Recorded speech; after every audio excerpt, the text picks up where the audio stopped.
नमस्ते दर्शकों, ओम साईं राम। आज हमारे साथ फिर से प्रवीण जी जुड़े हुए हैं और आज प्रवीण जी आपको बहुत सारी टिप्स बताएँगे, कुछ बीमारियों से रिलेटेड, कैसे हम उनको दूर कर सकते हैं। प्लस उनके बहुत सारे प्यारे-प्यारे मीठे अनुभव, जो उनको साईं बाबा के द्वारा मिले या इनके माध्यम से लोगों को बहुत सारा फ़ायदा हुआ है। तो मैं आपका ज़्यादा समय नहीं लेता हूँ और सीधे रुख करते हैं प्रवीण जी की तरफ। प्रवीण जी, ओम साईं राम। ओम साई राम। तो प्रवीण जी, आप हमारे साथ काफ़ी लंबे समय से जुड़े हुए हैं, दर्शकों के साथ काफ़ी लंबे समय से जुड़े हुए हैं। तो आज दर्शकों को आप क्या बताना चाहते हैं? एक दो स्टोरी बताता हूँ अच्छा, जो मतलब मेरे साथ हुआ है। तो एक स्टोरी ऐसी है ना कि जिस टाइम पे मेरा एज समझो ना 22 ईयर का था। उस टाइम पे मैं सारे एल्यूमिनियम विंडोज के काम करता था। तो कहीं हिल स्टेशन पे मेरा काम चल रहा था। तो वहीं पे हिल स्टेशन पे किसी एक साहूकार का बंगला था, जो जूना बंगला होता है ना, तो हुँ, लकड़े का। तो वो मतलब वहां पे बिल्डिंग बनाना चाहता था। तो वो मतलब तोड़ने वाला, उसको कोई स्क्रैप वाला चाहिए था। तो वहां के लोकल स्क्रैप वाले थे, वो वहां जाते थे। तो कोई 2 लाख बोलता था, कोई 1 लाख बोलता था, कोई 3 लाख बोलता था। अब वो देवे ही नहीं किसी को। अरे भंगार वाला बोल रहे हम लोग, जो 2 लाख का चीज है उसका 3 लाख बोल रहे हैं, फिर भी नहीं दे रहा है। फिर किसी ने, उनका ही कोई मतलब वो डॉक्टर थे, तो उनका कोई कंपाउंडर था ना, उसने भंगार वाले को बताया होगा कि ये लोकल को देना नहीं चाहते, ये जो ओनर है ये लोकल को नहीं देना चाहते। तो फिर उनको पता चला कि मेरा काम चालू है, मैं तो बॉम्बे से था। तो वो एक दो स्क्रैप वाले मेरे पास आए, बोले साहब आप ले लो ना, हम आपसे 3 लाख में ले लेंगे, आप जो कम करा के लेना है ले लो। अरे मैंने कहा ये मेरा थोड़ी काम है, ये ओल्ड भंगार निकालने का। अरे बोले नहीं, आपको कुछ नहीं करना, खाली आप ले लो ना, हम निकाल लेंगे फिर, क्योंकि वो लोकल को देना नहीं चाहते। मैंने कहा ऐसी क्या बात है, पैसा मिल रहा है तो क्यों लोकल को नहीं देना चाहता। मैंने कहा ठीक है, फिर आप बोलते हो तो मैं चला जाता हूँ। तो फिर हम गए वहां पे। तो मैंने उनसे कहा डॉक्टर साहब से, तो मैंने कहा सर आपका ये बंगला देना है, सुना पता चला। हाँ। तो मेरे को बोले कितने मिलेंगे आप। मैंने कहा यार ये लोग ने 3 लाख बोला है, कल देगा कि नहीं 3 लाख, साले 2 लाख भी देंगे तो मैं उसको बोला, मैंने कहा 1 1.5 लाख में ले लूंगा। तो बोले ठीक है कल आना, बोले कल हम लोग बात करते हैं। मगर उस टाइम पे उसने मेरा नाम वगैरह ले लिया सब, कहाँ रहता है, मतलब बॉम्बे रहता हूँ, नाम वगैरह ले लिया। फिर दूसरे दिन जब मैं गया, तो मेरे को बोले परवीन भाई आप लाख दो या 1.5 लाख दो, उससे कोई बहुत बड़ा फर्क नहीं पड़ने वाला है मेरे को। मगर एक चीज है जो मैं आपके साथ साझा करना चाहता हूँ। बोला क्या। बोले हमारे जो पूर्वज थे ना, वो ब्याज का धंधा करते थे। उस टाइम पे हुँ, बहुत बड़े साहूकार थे। तो ऐसा हमने सुना है कि सर्टन जगह पे जो है अंदर कुछ जमीन में गाड़ के रखा हुआ है। तो हम वो चाहते हैं कि आप उसको निकालो, और आधा आप रख लेना, आधा हम रख लेंगे। मैंने कहा यार ये क्या नया चीज निकल गया इसके अंदर। तो मैंने कहा ठीक है। अच्छा उस टाइम पे क्या था, मैं बॉडी बिल्डिंग करता था, मेरी बॉडी वॉडी भी अच्छी थी। तो एक मेरा दूसरा फ्रेंड था राजन पितले करके। तो मैंने उसको बोला, मैंने कहा ऐसा ऐसा बात है, अभी वो बोल रहे हैं अंदर से निकालना है माल। बोले ठीक है अपन निकालते हैं ना, उसमें क्या है। हम लोग ने कहा ठीक है, सौदा कर लिए।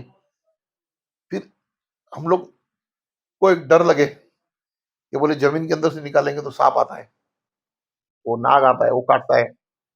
फिर उसके लिए क्या करें, तो हमने दो चार चाकू ले लिए ऐसे।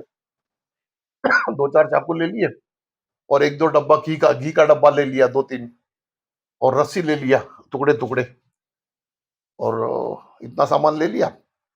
और वो फावड़ा खुदार सब ले लिया निकालने के लिए। और अगरबत्ती ले लिया, नारियल ले लिया, बोले पहला पूजा करके निकालेंगे। हम लोग गए जिस दिन नक्की हुआ था, शाम के टाइम। उसने कहा था बोले रात को निकालना माल, बोला ठीक है। हम गए, उसने देखा ये सब क्या है, बोले चाकू वाकू क्यों लाए इतना। तो हमारे वो जो साथ में थे ना, वो बोले इसके अंदर से सांप निकलता है, अगर सांप काटेगा, समझो यहाँ काटा, तो यहाँ रस्सी बांधेंगे, तो जहर ऊपर नहीं जाएगा, फिर यहाँ से हम इसको चीरा मार के निकाल खून लेंगे। निकालेंगे। बोले फिर ये घी का डब्बा इतना क्यों लाए। बोले फिर घी पिएंगे ना 1 गिलास, घी पिएंगे तो जहर नहीं चढ़ेगा। ये सब हम लोग का गाँवटी इलाज। यानी ये लोगों को सुनने में मजा आएगा, ये कहानी जो है ना। तो साला वो भी डर गया डॉक्टर। बोले यार यहाँ तो लफड़ा है, कभी सांप वाप निकलेगा तो। फिर उसने क्या कर लिया, उसका एक स्टाफ था जुना बुड्ढा, एक उम्र वाले थे, बुजुर्ग थे, 60 65 साल के होंगे। तो बोले हम लोग तो रात को नहीं रुकेंगे, ये हमारे चाचा यहाँ पे रुकेंगे। बोले ठीक है, हमको क्या तकलीफ है, रुकने दो। फिर हम लोग ने 8 9 बजे काम चालू किया।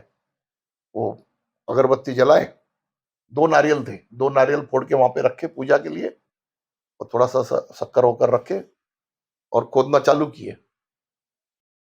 और समझो ऐसा ऐसा 10 बाई 15 की जगह होगी।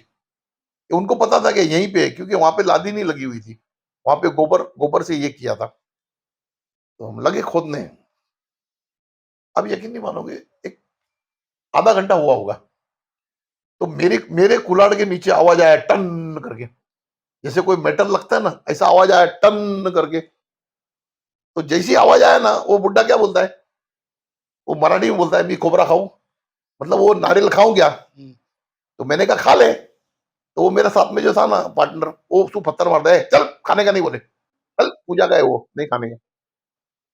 फिर खोदना चालू किए, फिर दूसरा कुदार मारते तो आवाज बंद। फिर 1 1.5 2 घंटे के बाद में फिर एक जगह आवाज आया, छन करके, ऐसा जैसा पतरे को लगता है ना प्लेट को, और मेरे ही कुलाड़ी के नीचे आवाज आवे, छन करके आवाज आया। तो फिर वो बोलता बुड्ढा, खोबरा खाऊंगा। तो मैं बोला खा। तो ये उसको फिर पत्थर मार रहा है, नहीं खाने का, बोले तो बोला खाने का नहीं, पूजा गए हो। अब ये फिर हो गया, और ये रात भर यही तमाशा चालू है। सुबह कम से कम 6 साढ़े 6 बज गए।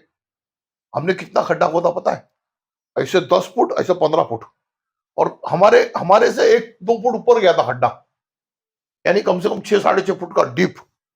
और पूरा मट्टी निकाल निकाल के उसके दूसरे 2 कमरे भर गए मट्टी से, और मेरे को पूरा कपड़े निकाल दिया था। मैं तो फिर अंडरवेयर में ही खोद रहा था। वो मेरा पार्टनर था, वो भी बॉडी गार्ड था, अच्छा, वो भी, सब हम दोनों नंगे ही खोद रहे।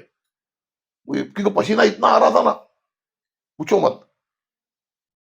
सुबह 6 बजे तक खोदे, अभी थक गए बोले। वो टोटल 3 बार आवाज आया था पतरे का, और तीनों बार आवाज आया तो वो बोलता मैं खोबरा खाऊं, तो ये बोलता मत खाओ। बाद में सुबह वो डॉक्टर वगैरह आए, वो लोग देखे, बोले क्या हुआ, बोले कुछ नहीं निकला। खोद ही रहे दोनों जन हम लोग, पसीना पसीना। तो बोले ठीक है, बंद करो अभी। फिर हम लोग जाके होटल में सो गए। इनका कोई गुरुजी था, थोड़ा एक 5 10 किलोमीटर दूर। ये लोग फिर गुरुजी के पास गए, हमको तो नहीं मालूम था, गए उधर होंगे। तो उन्होंने बोला कि उसको ले आओ मेरे पास, हमारे को। हम लोग गए दोनों जन। तो गुरुजी क्या बोलता उन्हें क्या, बोले तुमको खोबरा देने का नहीं है, बोले घड़ा मांगता है क्या, बोले लग, क्या मिलेगा तुमको घड़ा। अब उसको कैसे मालूम खोबरे की बात। उसमें गलती इतना हो गया था कि जब मैं वो कॉन्ट्रैक्ट लेने गया ना बंगले का, तभी मैं अकेला गया था। तो उन्होंने मेरा नाम पूछा था, फिर वो गुरुजी से मेरा नाम पूछा था, क्या ये परवीन ठक्कर है करके। तो गुरुजी ने बोला था हाँ ये निकाल सकता है। उसको गुरुजी को मालूम ही नहीं था कि मेरे साथ एक और है करके। तो गुरुजी ने उनको वही बोला, क्या बोले इसके साथ और एक जन था, तुमने मेरे को बताया क्यों नहीं। और मैंने कहा बरोबर है, रुकाया भी इसने ही, मैं तो खाने को दे रहा था, मैं तो उसको दे ही रहा था खाने को, अब यही रुका रहा था। तो ये एक ऐसी अजब कहानी हो गई थी। यानी वो जो अंदर जो गाड़ा हुआ था ना, उसके अंदर कोई जो प्रेत बैठता है ना, वो उसके आंग में आ रहा था। तो वो खोबरा मांग रहा था, रिप्लेसमेंट बोलते हैं ना, कुछ रिप्लेसमेंट, इसके जगह पे वो खोबरा खाने का सोच रहा था। ये ऐसे एक मेरा किस्सा हो गया ना, पूछो मत। और पूरे उधर गांव में वो बोले इसने माल निकाला, माल निकाला, कुछ निकला तो कुछ नहीं। अच्छा, हमने 2 गाड़ियां रखी थी, एक फिएट गाड़ी थी, एक अम्बासेडर, बोले निकलेगा तो ले जाने के लिए मुंबई। कुछ निकले ही नहीं। हम तो रात भर मेहनत ही करते रह गए। ये जो भोजन लोग बोलते हैं ना ऐसे कि जमीन में से धन निकालते, ये निकालते, वो मतलब अब हमने तो कभी निकाल देखा नहीं, मगर ये ऐसी कहानी मेरे साथ एक हुई थी। इसमें हमने रात भर मेहनत किए थे, वो कुछ मिले नहीं। और बाद में फिर वो, अच्छा मेरा क्या था उस टाइम पे भी, ऐसा मेरा दिल था ना कि मैं, मतलब जिसको बोलते हैं ना कि पैसे के पीछे बहुत कम रहता था। तो मैंने डॉक्टर को बोला, मैंने कहा डॉक्टर साहब एक काम करो, आप मेरे को 1.5 लाख में दे रहे थे ना, वो 3 लाख दे रहा है, उनको दे दो। बोला मेरे को क्या करना है। तो फिर डॉक्टर साहब मेरे को बोले फिर एक काम करो, बोले तुम 50,000 तुम रखो मेरे तरफ से। तो मैंने कहा वो ठीक है। रात भर हमने मेहनत किया, तो और क्या था, बाकी आदमी रहेगा तो क्या सोचेगा, चलो यहाँ से नहीं मिला, अपन वहां से कमाएंगे। उसके अंदर अपना है क्या? अच्छा, डॉक्टर ने उसने भी क्या सोचा कि भाई इधर का आदमी होगा तो बम बम होगा, बाहर का आदमी होगा तो थोड़ा सेफ होगा, इसके लिए मेरे को लगा दिए काम पे। ऐसे ऐसे कभी कभी ऐसे किस्से हो जाते अपने साथ में। इसमें आध्यात्मिक में इतना ही था ना कि अ, हर किसी का काम नहीं होता ये चीज।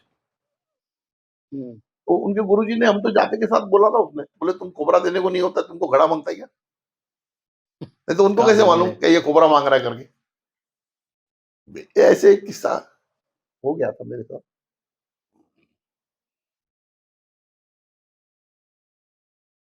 और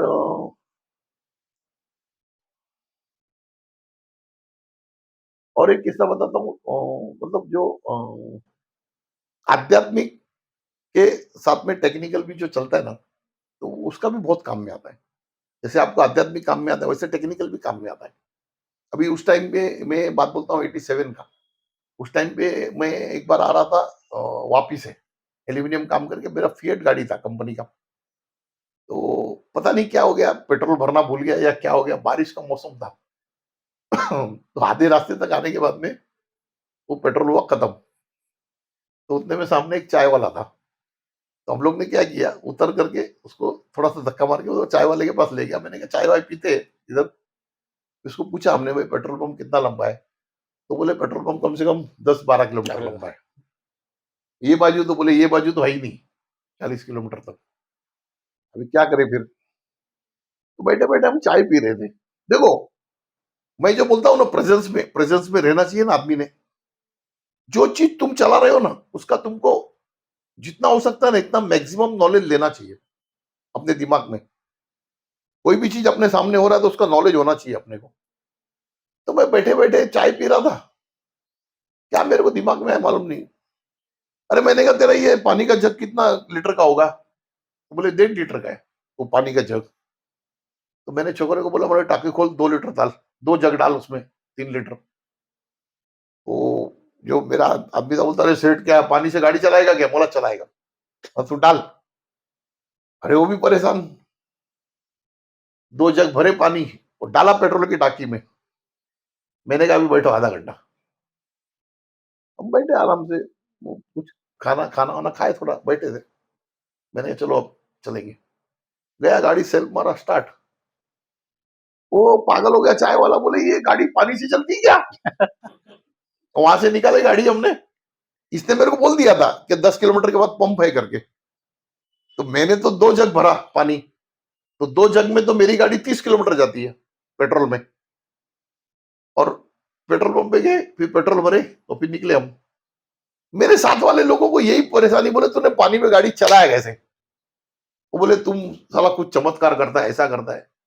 मैंने कहा चमत्कार नहीं, ये प्योर साइंस है। क्योंकि मैंने फिएट गाड़ी का टैंक देखा हूं। वो टैंक के अंदर है ना, वो जो पेट्रोल का पाइप जो आता है ना, उसके नीचे 5 लीटर पेट्रोल ऐसे ही रह जाता है हर बार।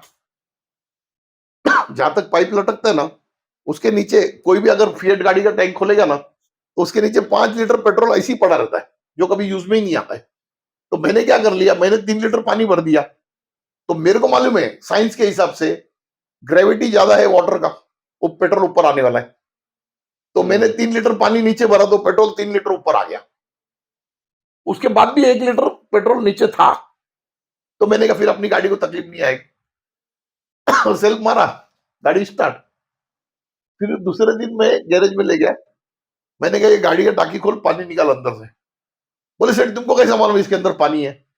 अरे मैंने कहा मैं ही भरा हूं। और मैं बोला बरोबर 3 लीटर ही निकलेगा, मैं ही भरा हूं। अरे बोले काय को भरा सेठ पानी टाकी के अंदर? इसको कहानी बताया मैकेनिक को। अरे बोला यार ये तो अच्छा दिमाग लगाया तुमने। तो आदमी जो है ना, बहुत से अभी और कोई अनाड़ी आदमी होगा तो उसको चमत्कार ही लगेगा ना। हुँ। जिसको कोई टेक्निकल नॉलेज ही नहीं है, ये तो अपना कैसा है कि अपने को किसी को आदमी को मतलब बहकाना नहीं है जिंदगी में। अपन सच बोल देते। मगर उस टाइम के जो लोग थे, अगर उनको मैं सच नहीं बोलता था, तो पूरा पूरे जिंदगी भर दुनिया को बोलते फिरते थे जादूगर आदमी है। जादू कुछ था ही नहीं उसके अंदर, कोई जादू नहीं था। मगर ये एक काम हो गया।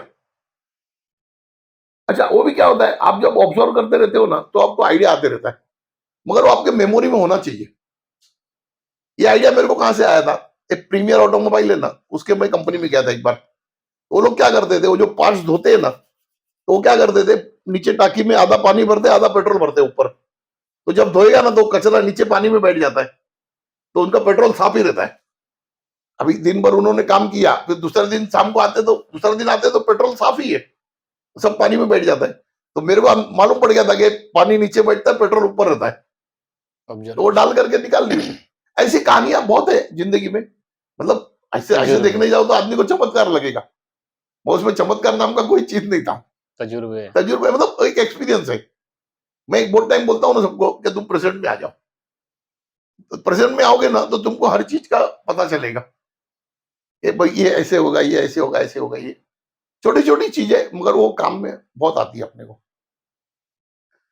अभी हमारे यहाँ घर पे कुछ भी छोटा मोटा काम होता है तो इंजीनियर फिटर तो कम आते हैं, हम लोग खुद ही सब ठोक टाक के सीधा कर लेते हैं, उसको बना लेते हैं।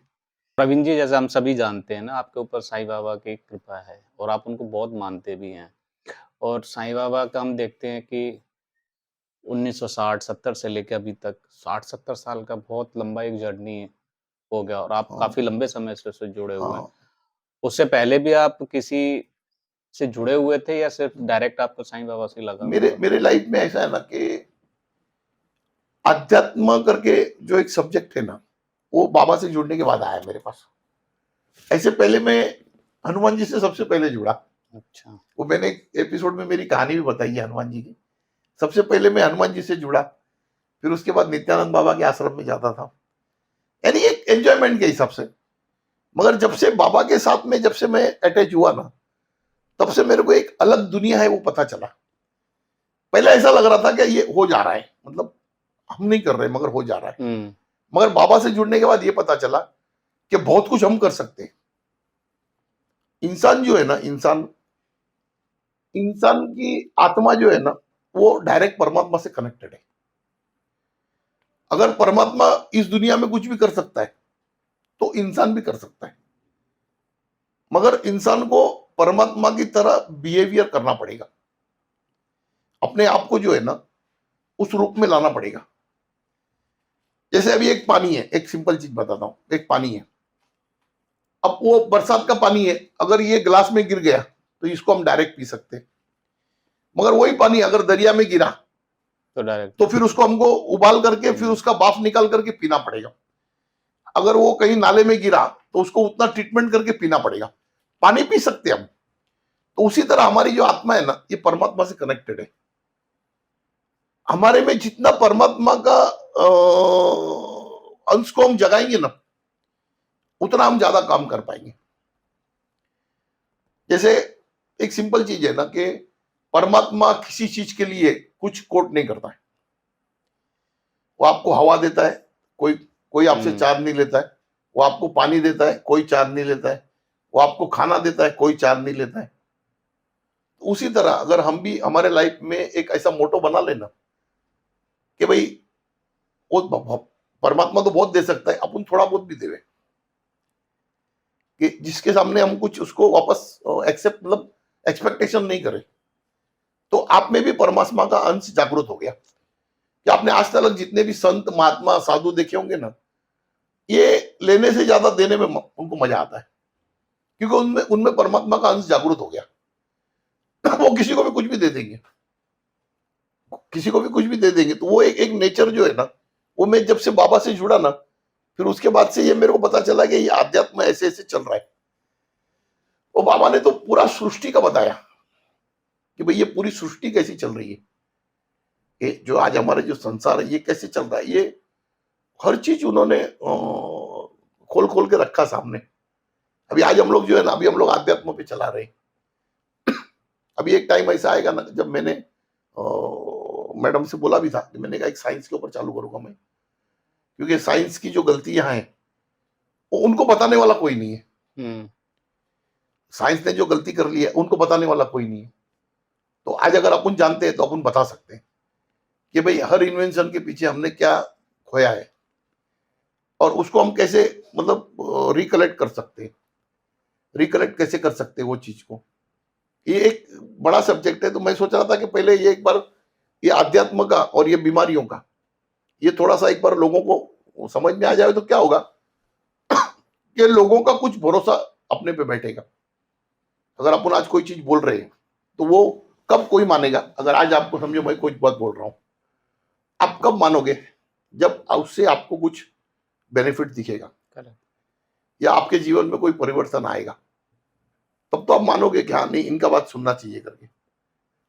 तो अभी जैसे हम लोग बीमारियों को चला रहे हैं ना, बहुत से लोग ठीक हो रहे हैं। अभी बहुत से लोग ठीक हो रहे हैं, सबका मैसेज आ रहा है।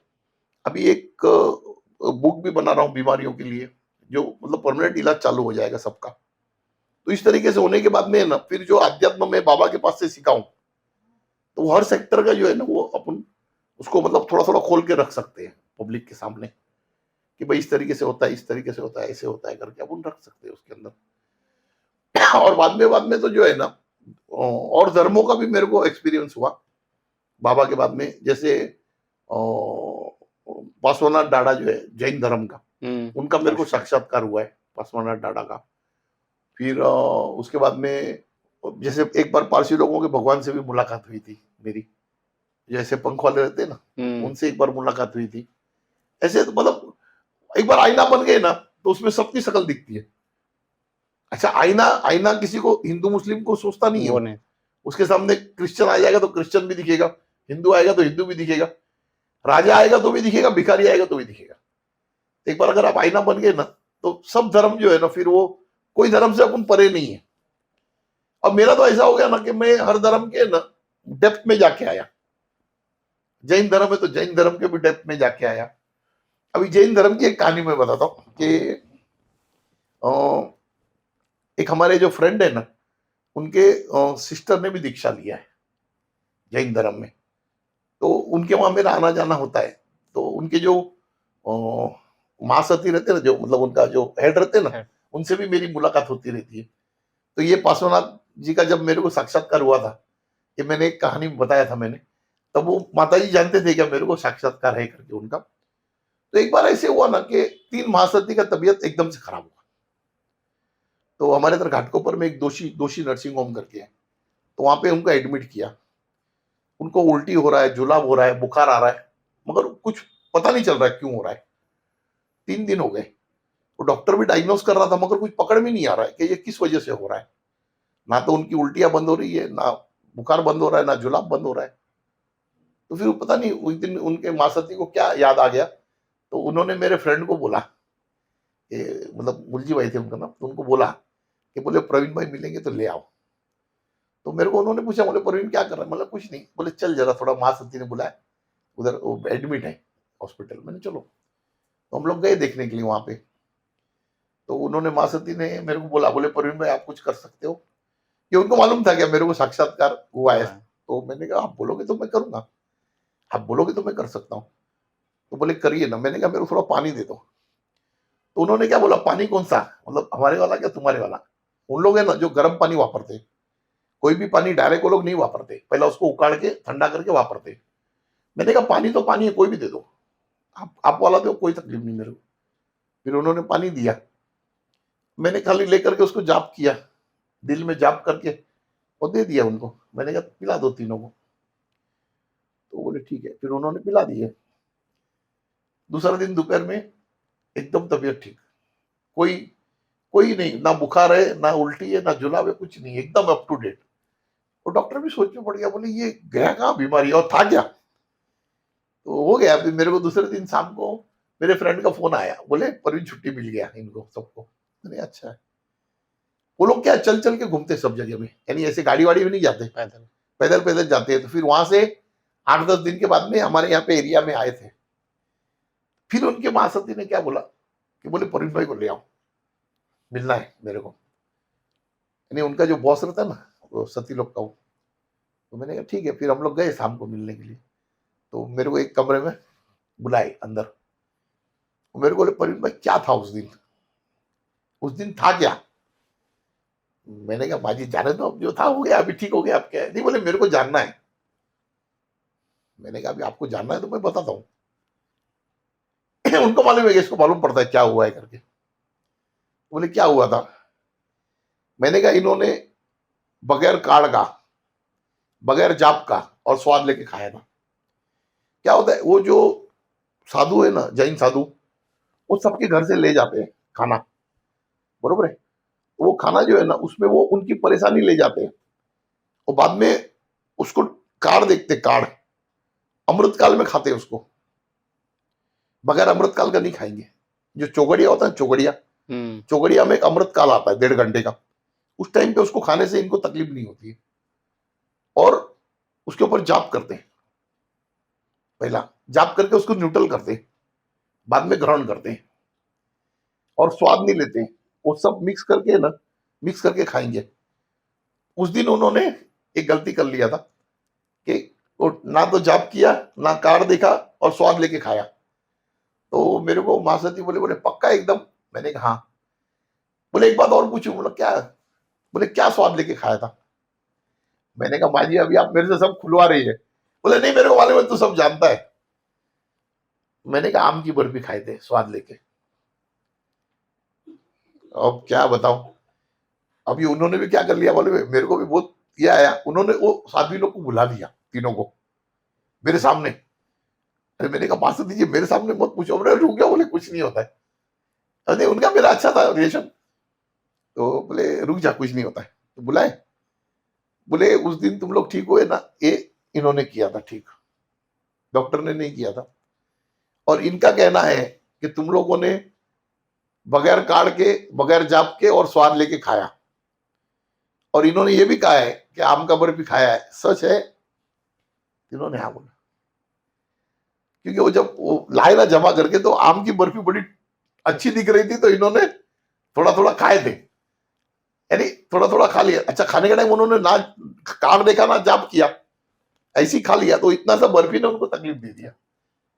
तो ये ऐसे ऐसे किस्से जो है ना, अब ये डॉक्टर के पकड़ के बाहर का चीज है। ये डॉक्टर तो 6 महीना भी इलाज करेगा तो उसकी पकड़ में ही नहीं आएगा, क्योंकि ये है ही नहीं कुछ चीज। ये मतलब इस तरीके का भी ऐसा ये होता है। तो मेरे को मतलब बहुत से धर्मों में ना, बहुत से धर्मों का एक्सपीरियंस हुआ है ऐसे, मतलब खाली हिंदू धर्म का अपना इसका नहीं, बहुत धर्मों का एक्सपीरियंस हुआ है। तो माँ सती जी बोलती, बोले परवीन तू है ना। मैं बोला अभी क्या करूं, तो मेरे को पता चल जाता तो क्या करूं।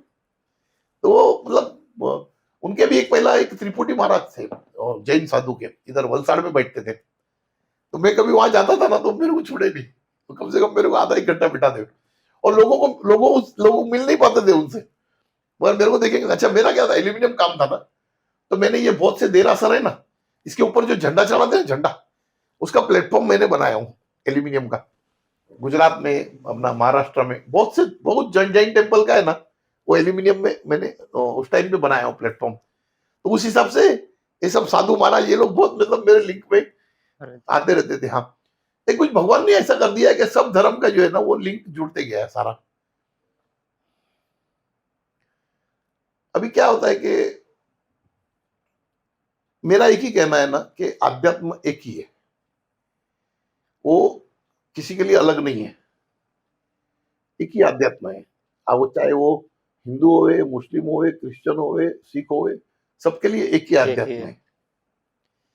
अच्छा एक दिन की बात है, एक दिन की बात है, और इनके राजू भाई के घर पे मैं बैठा था। मैंने कहा यार, मैंने कहा ये रह रहे मगर ये इधर कुछ है ही नहीं, मतलब। तो मैंने ऐसे मैंने गुरु जी को आवाज लगाया, गुरु नानक जी को।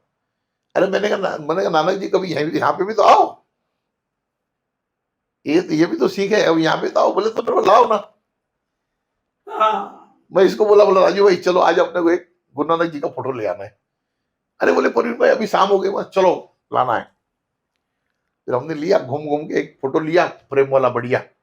और मैंने कहा चलो इसको गुरुद्वारा में ले जाना है अभी।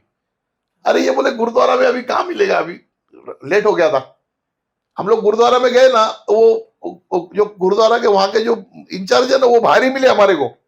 उसको बोला हमने यार इसको उधर लगाने का, लाओ लाओ लाओ। बोले चलो, वो दरवाजा खोल के अंदर अंदर ले जा करके उसको लगा के हमको पूजा वूजा करके वो दे दिया, फिर ला करके लगा दिया। आज भी इनके घर पे क्या होता है, वाइब्रेशन एक बार चालू हुए ना, तो वो फिर चलते रहता है, फिर वो रुकता नहीं है। एक बार वो कड़े का भी ऐसी हुआ था ना, वो तांबे का कड़ा मांगता था, अब इसको एक तांबे का कड़ा मांगता था। अब ढूंढ रहे कड़ा कहीं नहीं मिल रहा है। तो मैं फिर लगाया ध्यान, मैंने कहा कहाँ मिल जाएगा कड़ा? तो बोले वो गुरुद्वारा के बाहर एक कड़े वाला है, वहां पे मिल जाएगा। अपन गए थे वो दोनों जन, हम लोग शाम को 6:30-7 बजे गए, तो वो बराबर कड़ा मिल गया वहां पे। ऐसे लिंक लग जाती है। हम लोग आध्यात्म में है ना, आप जितना प्योरिटी लाओगे ना खुद में, उतना वो बढ़ते जा रहा है। जितना प्योरिटी लाओगे ना, उतना वो बढ़ते जा रहा है। मगर वो क्या होता है, आदमी जो है ना संसार में इतना उलझ जाता है ना कि वो आध्यात्म को तो मतलब उसको ऐसा लगता है कि मैं मंदिर जाऊंगा, 100-150 चढ़ाऊंगा, मेरा काम होने वाला है। उसके आगे का उसको कुछ मालूम नहीं, उसके आगे का सोचता भी नहीं। मगर वो एक्चुअली में 100-150 चढ़ाने की भी जरूरत नहीं, तुमको खाली उसको जगाने की जरूरत है। अंदर से एक बार थोड़ा जाग गया तो सब चीज उसको खुला दिखता है, पूरा दुनिया। और कहानियां इतनी जिंदगी में बोलते ना कि अभी आईने के सामने से कौन कौन गुजर गया, वो गुजरने वाला भूल जाता है, मगर आईना नहीं भूलता। उसी तरह मेरा जिंदगी का है। मेरे जिंदगी की हर वाक्य है ना जो मेरे साथ हुआ है, क्योंकि मैं प्रेजेंस में हूं। आज मैं आपको जो कहानियां सुना रहा हूं 20-20 साल जूनी सुना रहा हूं, मगर वो पिक्चराइज अगर आप करोगे ना तो उस टाइम का वो मैं पोजीशन बता सकता हूं कि ये माँ सती यहाँ पे बैठी थी, ये तीनों यहाँ पे खड़े थे, मैं यहाँ पे बैठा था। क्योंकि वो सामने विजुअलाइज आ जाता है मेरे। और आज जो स्टोरी बताओ ना, अगर आप 5 साल के बाद बोलोगे ना कि प्रवीण भाई वो स्टोरी बताओ दोषी नर्सिंग होम का, आपको सेम ही मिलेगा। आप रिकॉर्डिंग चेक करेंगे ना, उसमें कहीं फर्क नहीं मिलेगा। क्यों? क्योंकि मैं उस टाइम का रील मेरे सामने लेके आता हूं, वो रील ही सामने आ जाता है। मगर आदमी लोगों का ऐसा होता है ना कि आपको कल का याद नहीं रहेगा। आपको कल का पूछेंगे तो याद नहीं रहेगा। क्यों नहीं रहेगा? क्योंकि आप कल भी प्रेजेंट में नहीं थे और आज भी नहीं हो। अगर आप कोई चीज को एंजॉय करते हो ना, वो आपको जिंदगी भर याद रह जाता है। आप देखना जितने अच्छे किस्से होंगे ना, वो जो मतलब जिसको बोलते हैं ना गुड मेमोरीज, वो स्टोर हो जाता है। तो मैं पूरा जिंदगी है ना, मैं इसमें ही रहता हूँ, एक अलग अलग दुनिया में मजा रहता है थोड़ा सा। अच्छा, बहुत से किस्से आते हैं ना, क्या होता है हर किस्सा जो है ना वो सामने बोलना ठीक नहीं रहता है, कि किसी को बुरा भी लग जाता है। अभी ये जो हमारी जब से रिकॉर्डिंग चालू है तब से मैं 4-5 बड़े बड़े काम किया हूँ, लोगों के बड़े बड़े काम किया हूँ, यानी जिसको मतलब सोच नहीं सकता ऐसे काम किया हूँ। और होता है क्या है, अपन बोल देने से ना वो उनको शायद बुरा लग जाए, ऐसा होता है ना। क्योंकि जो भी काम करता हूं उसमें किसी ना किसी की गलती होती है, गलती के बगैर डैमेज नहीं होता है। तो उनको गलतियां भी समझ में आती है, बाद में बोलती भी हाँ प्रवीण राम से गलती हुआ था। तो ये इस तरीके का बहुत सी चीज है। अच्छा प्रवीण जी, आप ना बहुत सारी चीज़ों से जुड़े हुए हैं। आपने अध्यात्म की बात की और बीमारियों को दूर करने के तरीके, और आप मैंने ये भी जाना है कि आप कंस्ट्रक्शन लाइन से भी जुड़े हुए हाँ, हैं। कंस्ट्रक्शन हमने तो बिल्डिंग एक का चीज़ बनाया बताइए, है। जब कोई कंस्ट्रक्शन होती है, जो कि ये घर सबका एक ड्रीम होता है, सपना होता है, सारे सपनों से संजोए रहते हैं। तो घर बनाते समय या घर की दिशाओं को हमें क्या ध्यान रखना चाहिए? इसमें मैं आपको है ना मेन मेन थोड़ा वास्तु में मैं बता देता हूँ आपको। जैसे आपने एक घर लिया, बरोबर है, तो उसमें एक देखना चाहिए कि आपके घर में है ना, या नॉर्थ से लाइट आवे, या ईस्ट से लाइट आवे, या वेस्ट से लाइट आवे। साउथ से कम आना चाहिए, या साउथ से नहीं आएगा तो भी चलेगा लाइट।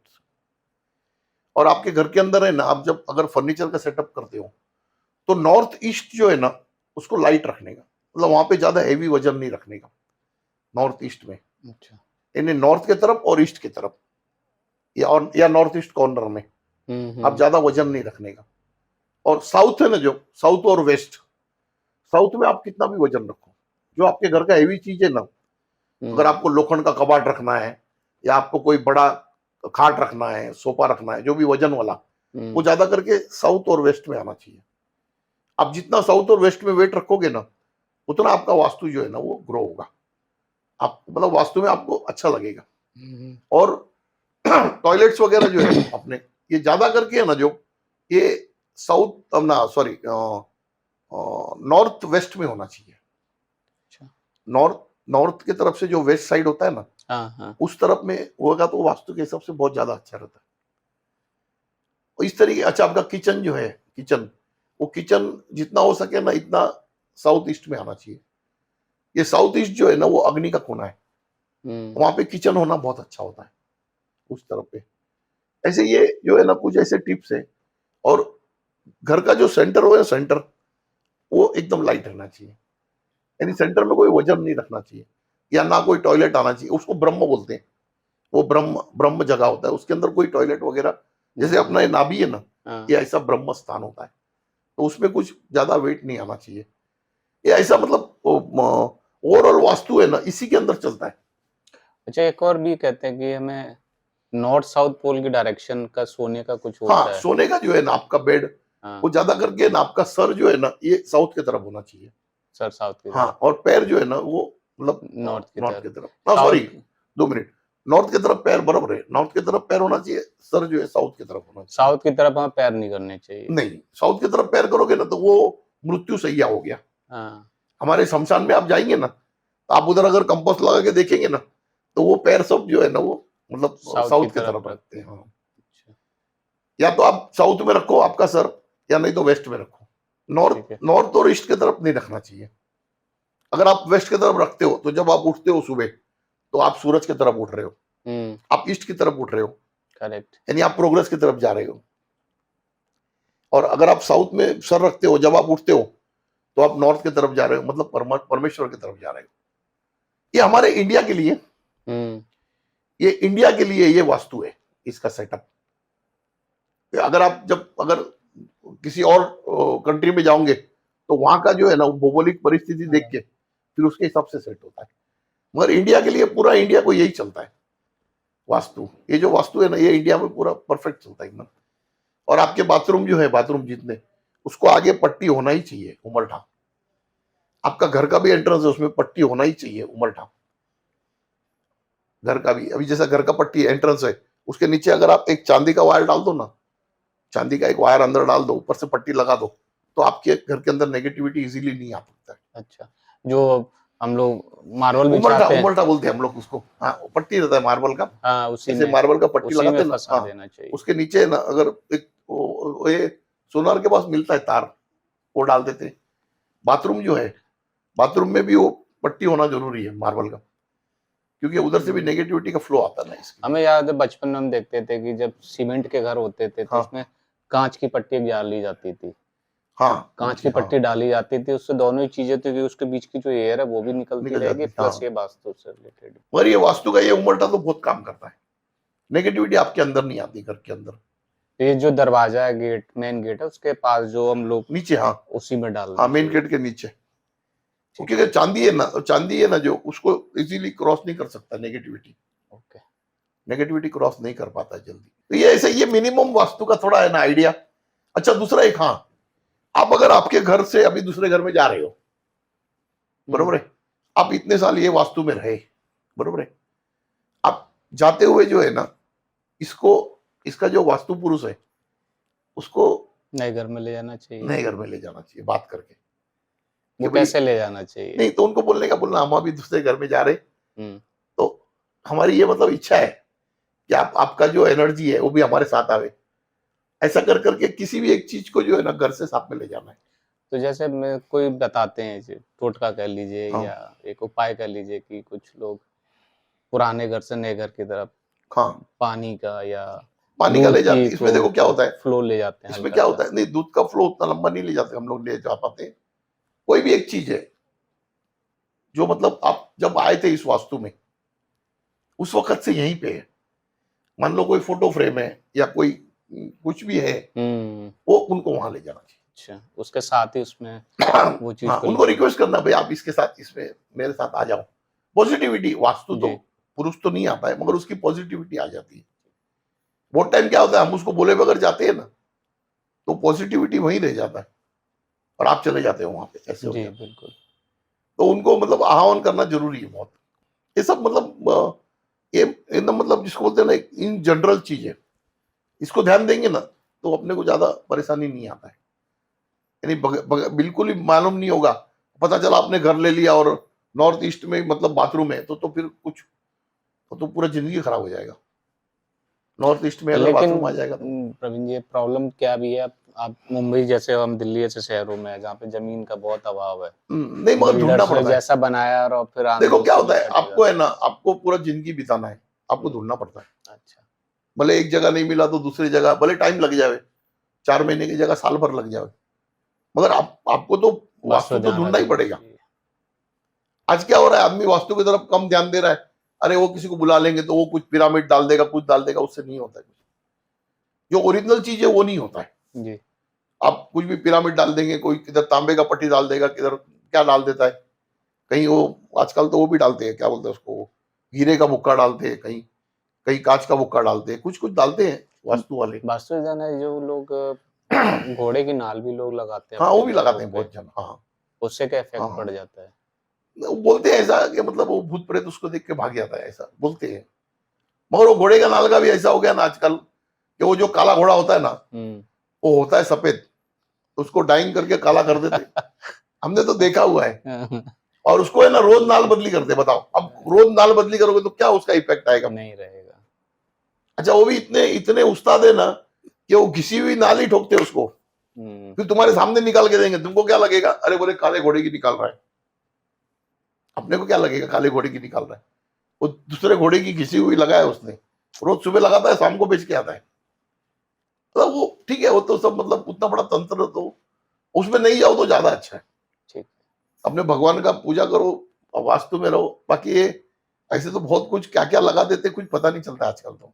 अच्छा, प्रवीण जी, अभी तक आपने बहुत सारे हमें कहानी, किस्से बताए, अनुभव बताए और ज़्यादातर पॉज़िटिव ही थे।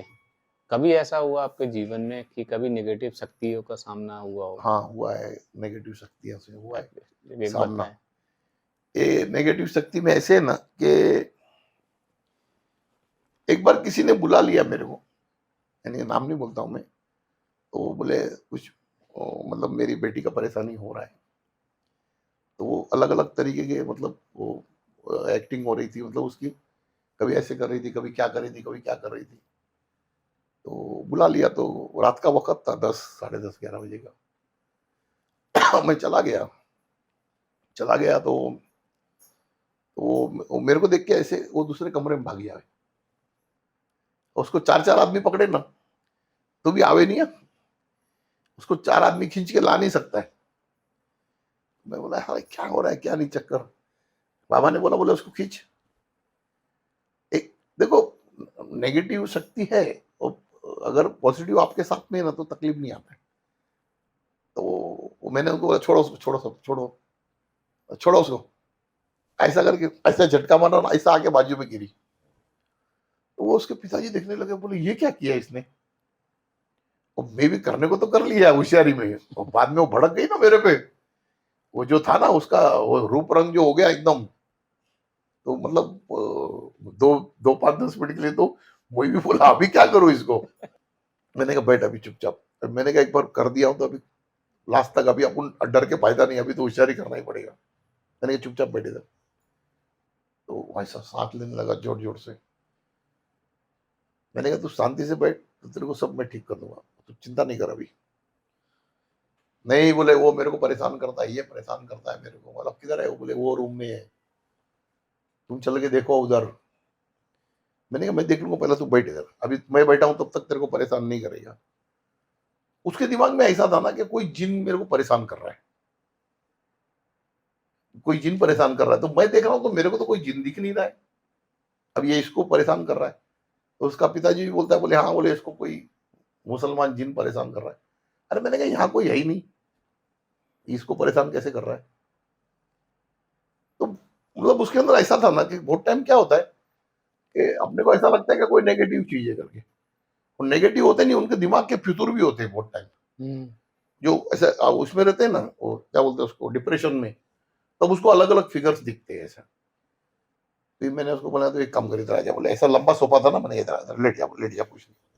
तो ऐसी लेटी, तो थोड़ा देर ऐसा ऐसा किया, तो बिल्कुल नींद में आ गया एकदम। उसका बाप बोलता है, बोले ये तो सोती नहीं रात रात भर। बोले अभी कैसे सो गई। अरे मैंने कहा उसको दूसरा परेशानी है, ये सब नहीं है कुछ भी। फिर बाद में मैं भी सोचूं, मैंने कहा साला जिस हिसाब से वो मेरे पे गुस्सा हुई थी, कुछ होगा भी अंदर, नहीं होगा, कुछ समझ में नहीं आ रहा है बरोबर। फिर थोड़ी देर के बाद में कम से कम रात को समझो ना 12 साढ़े 12 बजे होगा, तो मेरे को पता चला कि ये मेरे बाजू में सो करके तो मेरी एनर्जी खींच रही है, क्योंकि मेरे को वीकनेस आने लगा, ये ऐसे पैर में वीकनेस आने लगा, ऐसे मतलब मालूम पड़ता है ना वीकनेस आने लगा। मैं तुरंत उठ के खड़ा हो गया। अब ये सोई हुई थी, तो जब मैं खड़ा हो गया तो वो कैसे उठ के खड़ी हो गई, क्योंकि अच्छा वो मेरे मेरे साथ टच होके नहीं सोई थी, थोड़ा बाजू में थी, एनर्जी तो तो मैं खड़ा हो गया तो वो भी खड़ी हो गई एकदम से।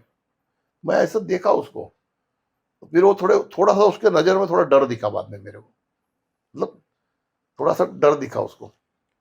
तो मैं उसका पिताजी को बोला, बोला अभी ये कुछ परेशान नहीं करेगी, मैं निकलता हूँ, फिर कल तुमको बताता हूँ क्या है करके। कि मैं भी बोला यहाँ से निकलना ठीक है, क्योंकि ये क्या गणित है मेरी समझ में नहीं आ रहा है।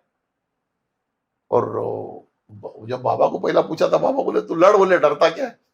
अब मैंने फिर घड़ी घड़ी बाबा को भी नहीं बुला सकता, फिर मैं कैसे भी करके वहां से, पहली बार ऐसा हुआ कि जब मैं काम पूरा खत्म करे बगैर मैं वहां से नीचे उतर गया।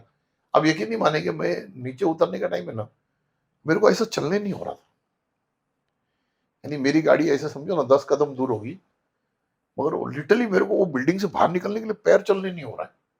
ऐसा लग रहा है जैसा किसी ने मतलब खींच के रखा है मेरे को। वो कैसे तो भी करके गया, गाड़ी में बैठा मैं। और मेरा क्या होता है कि गाड़ी में मेरी आदत है, मेरी मेरी गाड़ी में ना कभी भी कोई ना कोई ऐसा चीज मैं रखता हूँ कि जो मेरे को इमीडिएट जो है ना थोड़ा पॉजिटिविटी दे देता है। तो मैं मेरी गाड़ी में ना, सब गाड़ी में ना थोड़ा नमक पड़ा ही रहता है, सॉल्ट, एक ऐसे प्लास्टिक के थैली में। तो मैंने तुरंत निकाला, थोड़ा मैं लगाया सॉल्ट और थोड़ा पानी पिया ऊपर से, तो फिर जरा थोड़ा मतलब रिलैक्स जैसा लगा मेरे को। फिर उतने में एक चंदन का लकड़ी गाड़ी में रखा था मैंने, जाप करके। मैंने एक बार मैडम को भी बोला था जाप करके किसी को देना है तो दे सकते हैं। तो वो मैं मेरा गाड़ी में रखा था, तो वो लेकर के जेब में रखा। फिर जरा थोड़ा रिलैक्स हुआ, फिर मैं निकला। फिर मैं निकल करके फिर दूसरे दिन बैठा मैं ध्यान में। तब मैंने देखा कि उसके अंदर जो है ना, उसके अंदर उसके पिताजी की बहन, यानी इसकी दादा की दादा, हाँ, बहन। दादा की बहन यानी फूफी होती है ना, मतलब इसके पिताजी की फूफी, वो इसके अंदर थी।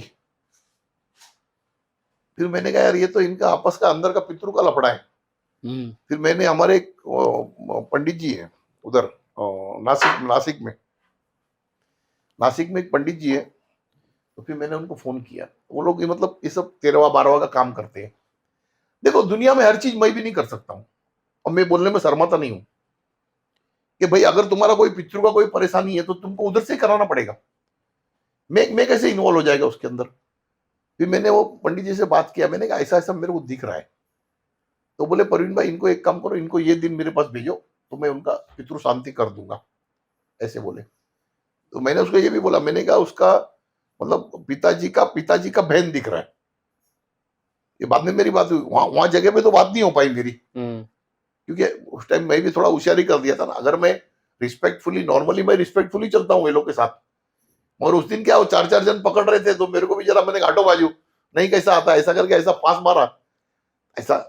अभी क्या होता है हम लोग का इसमें है ना, जो मतलब आध्यात्मिक में एक बार आ जाते हैं ना, हमारे इमेजिनेशन से काम होता है। हम ऐसा इमेजिनेशन किया ना कि भाई उसको हमने फंदा डाल के खींचा, तो वो एक्चुअल वहां पे फंदा जाकर के वो खींच लेता है आदमी को, मतलब। मगर वो क्या होता है कि वो एक अभिमान हो गया ना, तो फिर वो अपनी बात नहीं सुनेगी। मैं नॉर्मली जब भी ऐसे लोगों से डील करता हूं तो मैं बहुत रिस्पेक्टफुली करता हूं कि भाई आपको क्या चाहिए, ऐसा मतलब बहुत बहुत रिस्पेक्टफुली। मगर उसको मैंने पहले ही गुस्सा दिला दिया, अब वो मेरी बात कहां सुनेगा। बोले तू तो दादागिरी दिखा रहा है। तो तभी तो वो मेरे बाजू में सो के मेरी एनर्जी खींच रही थी। अगर मैं वहां से नहीं उठता ना, तो मेरे को 4 आदमी उठा के लेके जाना पड़ता था। अगर उस टाइम पे मैं वहां से उठ के निकलता नहीं था, आधा घंटा बैठ जाता था ना, तो मेरे को 4 आदमी उठा के हॉस्पिटल ले जाता था। ये एनर्जी पूरा निकल गया तो क्या करेगा। फिर बाद में वो मैंने महाराज को, उधर नासिक में ना वो पंचवटी है, पंचवटी में एक हमारे मतलब महाराज है। मैंने उनको बोला ऐसा ऐसा है प्रॉब्लम, तो बोले ठीक है उनको ऐसा ऐसा भेजो। फिर मैंने इसके पिताजी को फोन किया, मैंने इसके पिताजी को बोला, मैंने कहा मैं ऐसा ऐसा कुछ मेरे को लग रहा है, तो तुम वो महाराज के पास जाकर के उसको ये करो। तो फिर वो लोग गए वहां पे और वो फिर वो सब करके लिए। अब एकदम नॉर्मल है, कुछ नहीं है, अभी नॉर्मल हो गया एकदम। मगर कभी कभी अपन खुद भी फंस जाते हैं, बोलते हैं ना कभी कभी वो शेर को सवा शेर मिल जाता है। तो वो और एक्टिंग भी ऐसा कर रही थी ना कि अपने को पता ही नहीं चले क्या ये मतलब होश में है क्या सोया है करके। और तो मैं झटके से उठ के खड़ा हो गया तो वो भी उठ के बैठ गई, ऐसा ऐसा देखने लगी मेरे को। मैंने कहा अभी भागो यहाँ से। मैं एक ही पहली बार मैं भागा, मैंने कहा यहाँ से भागो नहीं तो अपन गए अभी काम से। क्योंकि मालूम पड़ता ना, अगर तुम्हारे बॉडी में से कुछ जा रहा है तो तुम मालूम पड़ता है। और बिल्डिंग से बाहर निकल के ना गाड़ी तक जाने नहीं हो रहा था मेरे को। अच्छा उसका भाई जो है ना, वो लड़की का भाई नीचे आया था ना छोड़ने को, तो वो मेरे को बोलने लगा, बोले दादा कुछ परेशानी है। मैंने उतनी बैठ बैठ के मेरा पैर अकड़ गया है, अब मैं उसको क्या बोलूं। मेरे अंदर से कांप रहा था पूरा, अंदर से ना ऐसा हाथ पैर कांपने लगे थे। ये ऐसा एक एक्सपीरियंस हुआ था मेरे को। और ज्यादातर क्या होता है कि इनके साथ में ना बहुत सॉफ्टफुली डील करना पड़ता है, यानी अपने से बड़ा बना के। हाँ कोई भी लेडी होती है तो उसको माँ बना लेता हूँ, बहन बना लेता हूँ, ऐसा। तो कोई आदमी होता है तो उसको भाई बना लेता हूँ, अरे दादा भाई ऐसा करके। तो क्या होता है वो फिर वो अपने से बात करते बाद में। अपन पहले ही उसको लाफा मार दिया तो क्या बात करेगा अभी, फिर तो वो भी मेरे को लेने कह रहा। ये ऐसा एक किस्सा हुआ था जिसके अंदर थोड़ा मैं खुद ही अटक गया था, मतलब परेशानी में आ गया था। अभी वो सुनेगा ना, अभी का एक साल 1.5 साल का पहले का किस्सा है, साल भर पहले का। तो दर्शकों आज हमारे साथ जुड़े हुए थे प्रवीण जी, जिन्होंने आपको बहुत अच्छे और मीठे-मीठे अनुभव सुनाए। बहुत सारे अच्छे-अच्छे अनुभव थे इनके और प्लस इन्होंने कुछ वास्तु से रिलेटेड चीज़ें भी आपको बताई, जिसके माध्यम से आप अपने घर की बाधाओं को दूर कर सकते हो। और सबसे लास्ट में तो बताया कि हर किसी जगह पर कभी-कभी आपको कामयाबी नहीं मिलती, धोखा हो जाता है, तो उसमें सावधान रहना सबको चाहिए। नहीं मिलती। तो प्रवीण जी आज आप आए इसके लिए बहुत-बहुत शुक्रिया। ओम शांति, धन्यवाद। ओम ओम शाई शांति, राम। ओम शांति। तो दर्शकों हम आपसे फिर मिलेंगे प्रवीण जी के साथ बहुत जल्द ही और नई कहानियों के साथ और नए एपिसोड के साथ। तब तक के लिए शुक्रिया। ओम शाई राम।